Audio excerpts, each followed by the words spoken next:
Mr. President, on the tariffs again, on August 1st, you've said it is the deadline. What incentives do countries have to negotiate? It seems that deadline keeps moving. It was April 2nd, now it's... We didn't move, no.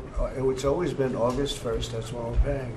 A statement was put out today, and I put it out just to make it clear. It wasn't a change, it was August 1st. We don't change very much. You know, every time we put out a statement, they say he made a change. I didn't make a change. A clarification, maybe. No, August 1st they pay.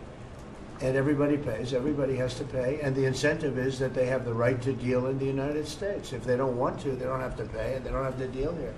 But if they want to buy and make a lot of money and sell in the United States, they have to do that. You know, if you go back and look at some of the good presidents, our country was the wealthiest, proportionately the wealthiest, from 1870 to 1913.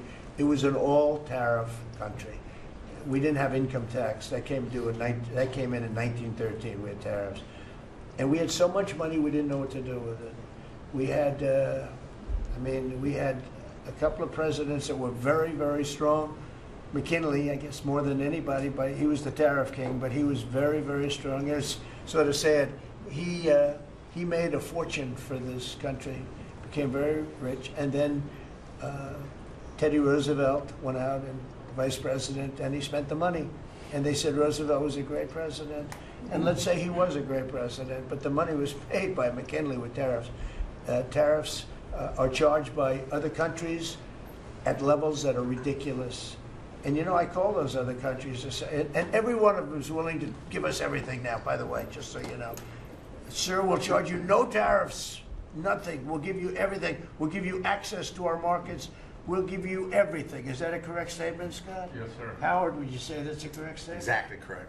It's like they just don't, because they're very spoiled, because for years they ripped us off and we didn't have a president that understood it, or Secretary of Treasury or Secretary of a lot of different secretaries are involved, but certainly Commerce Secretary was, you know, not doing their job. I don't know about Kelly, she's small business. We'll keep it that way, okay?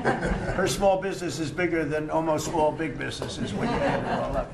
But no, they are very respectful of our country. But the incentive is that they have the right to do business with us.